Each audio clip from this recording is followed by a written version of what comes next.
किशन और मोहन दो जिगरी दोस्त थे। दोनों ही साथ पले बड़े और साथ ही पढ़ाई लिखाई भी की, लेकिन स्कूल के बाद दोनों अलग हो जाते हैं।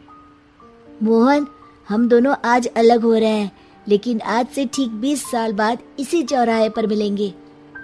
दोनों एक दूसरे से वादा करके अलग हो जाते हैं। किशन दूसरे शहर में आगे की पढ़ाई करने चला जाता है, तो मोहन अपने पिता के साथ उनकी दुकान में हाथ बटाने लगता है। पिताजी, मैं भी किशन की तरह दूसरे शहर में पढ़ने जाना चाहता हूँ। उसके पिता एक शराबी इंसान थे। अरे बेटा, तू क्या करेगा शहर जाकर? अरे पढ़ाई करने के बाद किसी की ऑफिस में नौकरी है ना। अरे वो तुझसे ढेर सारा काम करवाएगा और बदले में 4 अठन्नी पकड़ा देगा। तो राजा है राजा, अपनी दुकान में बैठ बच्चा। पर पिताजी, ये गल्ला तोलना मुझे अच्छा नहीं लगता। अरे इसी गल्ले को तोल तोल कर तो मैंने तुझे पढ़ाया लिखाया, इस लायक बनाया, और आज तुझे ये गल्ला तोलना अच्छा नहीं लगता। ये बोलकर वो मोहन को एक जोर का थप्पड़ लगा देते हैं। मोहन को थप्पड़ से गुस्सा आ जाता है और वो घर छोड़कर चला जाता है। 1-2 दिन भूखा रहने के बाद मोहन को पिता की बात याद आती है। ऐसा कौन सा काम है जिसपे खुद के लिए मेहनत करना और ज्यादा से ज्यादा पैसा हो?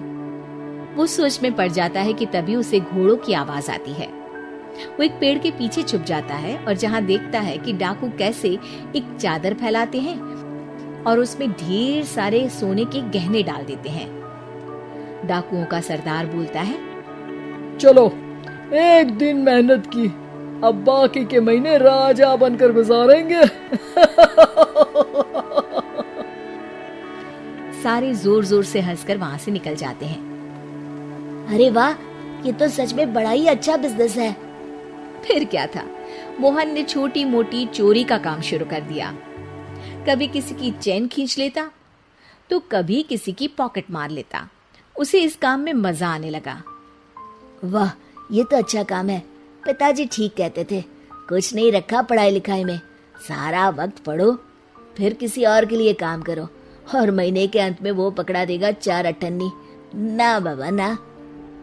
धीरे धीरे समय बीतता जाता है और मोहन जाना माना चोर बन जाता है।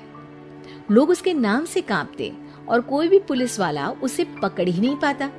सभी उसका चेहरा पहचानते, लेकिन वो कहाँ रहता है ये किसी को पता न था। फिर एक दिन वो भी आ जाता है जब मोहन को किशन से मिलने का दिन याद आता है।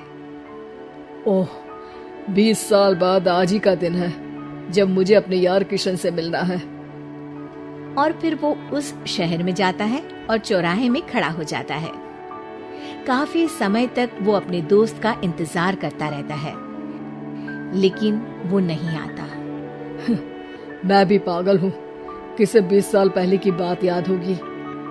कुछ देर इंतजार करने के बाद वो वहाँ से जाने लगता है कि तभी सामने 2 पुलिस वाले आ जाते हैं और उसे गिरफ्तार कर लेते हैं। मोहन को आश्चर्य होता है कि उन लोगों को मोहन का पता कैसे चला। अब सुनो, तुम लोगों ने अब मुझे पकड़ ही लिया है, तो क्या मैं जान सकता हूँ कि तुम लोगों को ये कैसे पता चला कि मैं यहाँ आने वाला हूँ? उसमें से एक पुलिस वाला मोहन को एक लेटर देता है। मोहन लेटर खोलता है जिसमें लिखा होता है, मेरे जिगरी दोस्त मोहन, मैं जानता था आज दुनिया यहाँ के वहाँ क्यों ना हो जाए, तुम यहाँ मुझसे मिलने जरूर आओगे। आज मन था कि मैं तुम्हें गले लगा लूं, लेकिन फर्ज की दीवार सामने आ गई। 20 साल बाद तुम एक मुजरिम के रूप में मेरे सामने खड़े थे। माफ करना दोस्त, देश के प्रति मेरा फर्ज मेरी दोस्ती के आगे छोटा पड़ गया। मोहन की आंखों में अब आंसू थे। वो चुपचाप वहां हाथों में हथकड़ी बांधे चला जाता है।